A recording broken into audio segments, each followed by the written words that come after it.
Joey Logano gets bodied by baseball legend Chipper Jones for his comments about Austin Cindric over the radio. Denny Hamlin sheds some light on why teams didn't want to do the Run What You Brung All-Star race, plus cleaning up a few things from Sunday.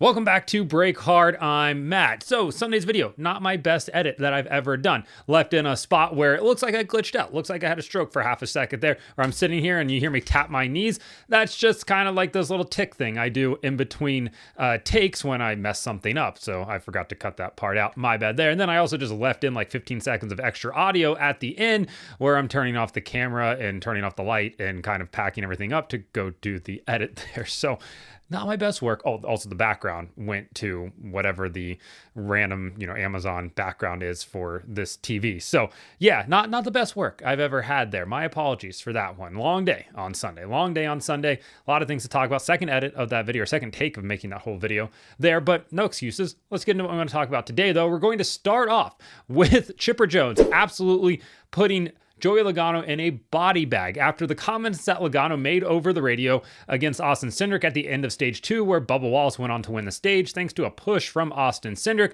and Joey Logano was not happy at all. I would put the clip in right here, but there's a chance it might get caught, so I'm not going to put the whole clip in, but I will read you the transcript of what Joey Logano said, and he said, quote, "Way to go, Austin. Way to go, you dumb f***.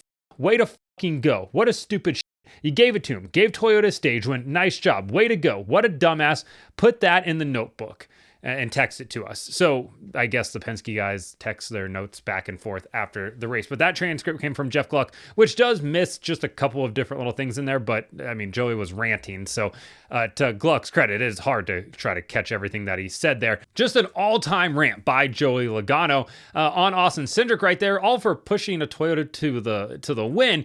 And there's one thing about Logano. When that helmet goes on, he absolutely becomes a different person. He morphs into this ultra-competitive, no holds barred, he's going to win type of mentality. And like, hey, that's why he's got 3 Cup Series championships, right? He doesn't care if anybody likes him. He's a winner. He goes out there and wins. But to lose your mind like that over a stage win, I don't really get the concept of that. One thing about that rant, though, that just really annoyed me is how much the manufacturer alliance means to some people. Like, oh, you push a Toyota to the win, gave him a stage win. All right, dude, it's one playoff point. Like, yeah, either you or Cindric could have had it. That would have been great. But like, this isn't the end of the world. It's not the race win at that.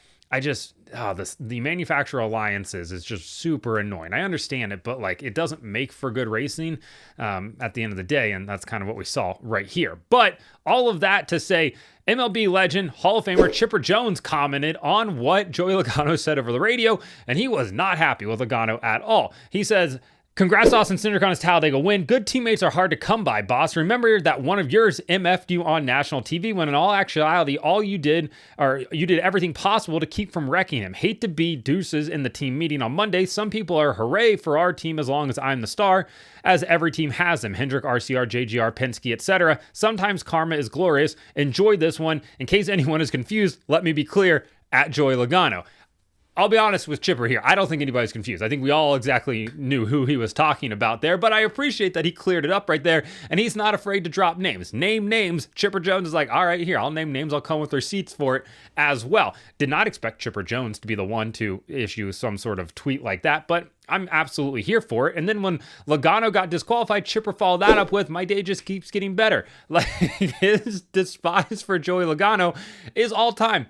I love it. It's so much fun to see other like athletes also be fans of racing like this and have, the understanding of what's happening, have their favorites, have their, the people that they hate there as well. So yeah, Joey Logano not making friends once again. And I'll be honest, I don't think he cares at all, but he's still winless this year. He had to watch his teammate Austin Cindric go to victory lane. I don't think he congratulated him in his post-race interview.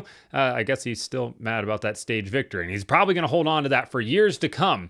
And at some point, screw Austin Cindric out of a stage win or a race win and be like, yeah, this one time Talladega 2025 spring race, he didn't push me to the stage win. Like, all right, here we go again. Whatever. But Logano, not happy.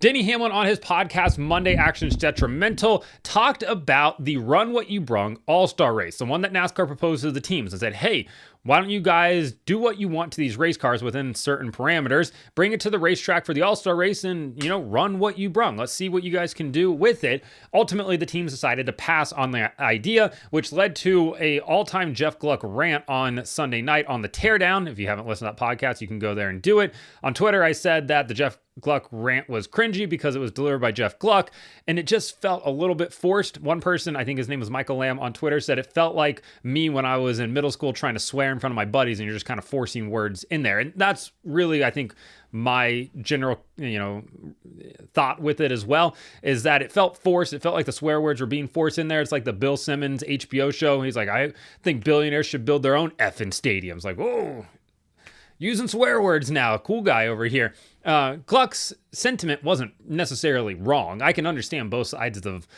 this story, but yeah, that was whatever, just an internet thing for Sunday night. But Denny talked about it on his podcast, and he said basically to do what NASCAR had asked, they would have to sacrifice 3 cars. He said, I get 7 cars per door number. So, each team that he has gets 7 cars. He said, essentially, he's going to have to sacrifice 1 car from each team so that they can make all of these modifications to the car and to the parts, because there was a lot of modifying single source supply parts and everything like that. And that's all you were allowed to do, is modify certain parts. And it wasn't like you can bolt on whatever you want. You can do this, you can, increase horsepower, anything like that. It was just a lot of modifications of current existing parts. And ultimately, he said it's probably going to cost him around $2 million to put his 3 cars on the racetrack for the All-Star race, which pays $1 million. So he's going to lose at minimum $1 million out of this. And it just really doesn't make financial sense, which makes a lot of sense. I can completely understand that. So both sides of this, argument, this story, I can understand. NASCAR went to the teams and they were like, hey, why don't you try something out here to see, what we can do to make the racing better? Run what you brung. See if there's any new ideas, because the teams, we always hear them being like, oh, we can solve this car. We can do this. If we could just work outside the box here. And to NASCAR's credit, they were like, hey, you can try some different things out here. Let's see if we can make the racing better, because you're going to have some cars that are fast, some cars that are slow. Would the racing have been better? I'm on the fence about that. I think it would have been an intriguing event to see. I certainly would have liked to have seen it, but I don't necessarily know if the racing would have been so much better. Everybody would have been like, oh my God, we got to do this going forward. From the team side of thing, I can see it their way as well. 1, it's going to cost us money. 2, why are we doing the R&D, and why is the bill falling on us when NASCAR stuck them with this car? So actually, let me rephrase that. NASCAR didn't stick them with this race car. The teams wanted a cost-effective solution, and this is what NASCAR presented, and they all signed up for it. So that's kind of what it is. I guess it comes down to the design of the car for the most part. And now the teams are like, well, you guys designed this car. Why are we footing the bill to do the R&D, real world R&D for this? And I think there's a bit of a power struggle happening there as well. So I understand NASCAR wanting to get some real world data out of it, let some other minds in the engineering department, try some things out, have some ingenuity, because one thing we hear about this car all the time from Cup teams is like, hey, there's no ingenuity anymore with this. There's, no thinking really outside the box. We're pretty, restricted on what we can do. And now NASCAR's like, here's your opportunity to do that. Teams say no. I understand it. It doesn't pay enough money to warrant the spend. And this sport's all about ROI. And everybody talks about, oh, the teams have plenty of money, blah, blah, blah. Teams don't. They're operating on very thin margins here for the most part, if they're even coming close to making money for some of them. So I understand the thought process. Would it have been cool? Absolutely. I'm happy NASCAR presented the idea. Love that. Also, I can understand the teams not wanting to spend the money here. Hendrick can afford it. Gibbs can afford it. Penske can afford it, but not every team can afford to do, some sort of crazy run what you brung type of thing. So yeah, ultimately I get it. It's a bummer. But hey, at least we got the promoter's caution now for the All-Star race, right? And last thing, cleaning up a few things from Sunday night. One thing I want to talk about was the disqualification of Joey Logano after that race. He went from his P5 finish back to a 39th place finish. On the video and on TikTok, I said that he had lost a bolt from the spoiler. That is not true. The statement that Penske put out said that it was a loose bolt in the spoiler, that it wasn't necessarily lost per se, but just wanted to clear that up there because, well, I hate being wrong for the most part, so I don't want to present you guys with false information, fake news, as they like to say these days. One other thing that I just still cannot get over from yesterday. This isn't really even a cleanup thing. This is more just like a mini rant. I still can't believe that we went side-by-side commercial with 5 laps to go, up until 5 laps to go. That is still so crazy to me that Fox thought that was a good idea. And don't get me wrong, I understand how the ad sales work for this. I understand they have a quota that they need to meet here, but at some point, it just doesn't make sense anymore. And hey, listen, putting ads on in the closing laps of a race are going to be the ones that you can charge the most money for. And that's why sponsors, advertisers are going to pay to advertise during the race, because they want to be on in the closing laps when the viewership is peaking. And it was absolutely peaking there at the end of the race. I can almost guarantee you that it will say that like viewership peaked between, what time that race in? Like 7 o'clock, like 6:45 and 7:15 on Sunday. That's because it's the end of the race and everybody's watching and advertisers want to be on at that point. But putting it on with, 5 laps to go, that's just so bad, in my opinion.